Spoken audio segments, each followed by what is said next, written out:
Hi, I'm Chris Roberts with MTBS-TV here at CES 2016, and I've got Roy Taylor, who's the Corporate Vice President of AMD. Oh, yes, responsible for alliances, content, and technology. Okay, and AMD has some really cool stuff that's happening with sort of enabling developers for doing virtual reality. Can you tell me something about that? Yeah, with pleasure. We're doing a lot of things. We've been doing a lot of things, and we're continue to do a lot more new things. One of those is that we've been talking about at the show here is something called GAC, or Gaze Activated Content. It's interesting to consider that with VR today, anyone creating VR is faced with two choices.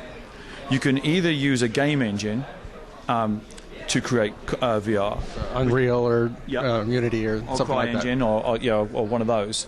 That has the advantage that just like a game, you can interact, you can pick things up, you can move around, all of which is great fun. Well, and it's quick for prototyping and doing initial development because it sort of gets you off the ground really quickly. It does. However, the quality of that is restricted to the quality of the games that we play today. Pretty good. But compare that, say, to the quality of video capture. It's not quite at the same level, of course, as camera-caught VR content. And that's the second kind of VR, which is based on things like the GoPro rigs, the Nokia Ozo, or the Jaunt cameras, specifically designed to capture 360 VR. So there's two choices, kind of game-caught or camera-caught. One is very, very high quality, but is not interactive. The other one's interactive, but doesn't have the high quality. But there's a third way, and that's what we call gaze-activated content. Now, what you can do here is you can pre-film certain short pieces of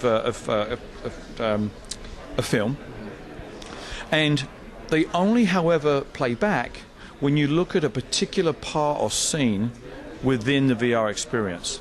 So the easiest way to explain that is, imagine that you and I were at lunch, and I happen to look over to your right. There's a pretty girl there. I happen to glance at her, and she winks at me. Then somebody over my left shoulder says, "Did you see that?" Now that's about a second and a half of content. To me, as the user, that will feel interactive. I looked and something happened. In fact, actually, it was pre-recorded. But the playback didn't start until I happened to gaze over at that point. And that gaze activation could be dependent not just on a particular part of a scene, but it could be right down to objects, for example. Now, to do that, you need very, very high quality video stitching. Because if you can see the stitch, if you can see where the two pieces of video connect, at that point the presence is lost. But we believe at AMD, and with the Radeon technology that we have, that we can deliver this kind of video quality stitching to create this third kind of VR, which we're calling GAC. Okay. When you said gaze, I sort of thought of foveated rendering or something like that, but it sounds more like it's responding to where the user is looking to determine what content is activated. Yes, it's based on the head tracking. Cool. Are there other things in VR that we should be on the lookout for? There are. Games Developer Conference is coming up soon. Right. We'll be making some announcements there. We'll be giving people an update about GPU Open, which will be designed to make developers' lives easier, both in traditional 3D and also in VR. We are also, I hope, going to be able to give you an update on Liquid VR. Okay. And that's tools for developers? Liquid VR is a set of software, it's an SDK, designed to reduce latency in VR applications. Latency, of course, being the enemy of VR, that's the thing that creates us a sense of kind of motion sickness. So we'll have updates on both of those, and we may have some surprises in store too. Okay. Something somebody was asking me about was with the Sony Morpheus running on PlayStations that's using AMD technology. Of course. That's something that, are there... I guess the questions that the people have been asking me is about sort of anticipation and whether that has, hardware hooks and stuff that are in it that you guys are able to take advantage of for optimization and rendering and stuff like that, or if there's things we'll be looking out for in console-developed VR in the future. Well, we're delighted to have Sony as a customer, and we're delighted that they use our technology. However, the platform is Sony's, and so they're kind of in control of that. So I think you probably need to go and talk to Sony about what they're going to do. And I don't think it's Morpheus anymore, is it? I think it's just PlayStation VR. PlayStation VR. Yeah. So I hear that AMD is working with the VR Council. Can you tell me any details about what's happening there? Oh yeah, we're thrilled about that actually.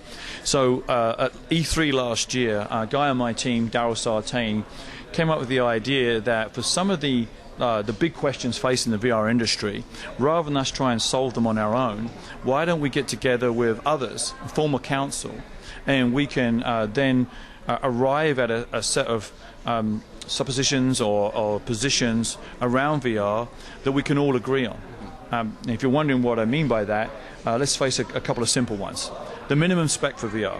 We have a situation where HTC has a minimum spec, Oculus has a minimum spec.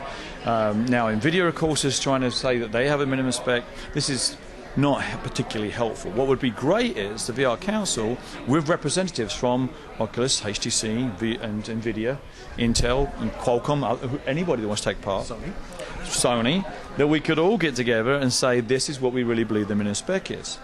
Another example on something which collectively we can work on and solve more easily than individually are market sizes, market numbers. If you're going to go to a games developer and say to him, hey, please spend $5 million or $10 million producing a game, his first answer is going to be, how big's the market? Where's my installed base? Sure. We can tell him what we think it is, but there are already different numbers. If you look at what constitutes a available market right now for VR, I've seen 3 million units, I've seen 5 million units, and then early last week I saw 14 million units. Well, that's all well and good that you have these different numbers, but how do I go and raise money for my new game or my new experience? When I go and see my VC or my bank, he says, well, hang on a second, your numbers are different to his numbers. So the VR Council is designed to, as a collective, they could agree together so you can say to the bank or to the VC or your boss, well, actually the council has said that's what we think these numbers are. So he came up with the idea at E3 last year, and tomorrow is going to be the first official meeting. The council's been formed. It's part of the ITA. We're very proud and pleased to have worked with Neil and the team to help formulate this inside of the ITA. And the first meeting's tomorrow. So yeah, we're really pleased about that. Sounds very exciting. Thank you very much. Once again, I'm Chris Roberts from MTBS-TV here at CES 2016. Thanks.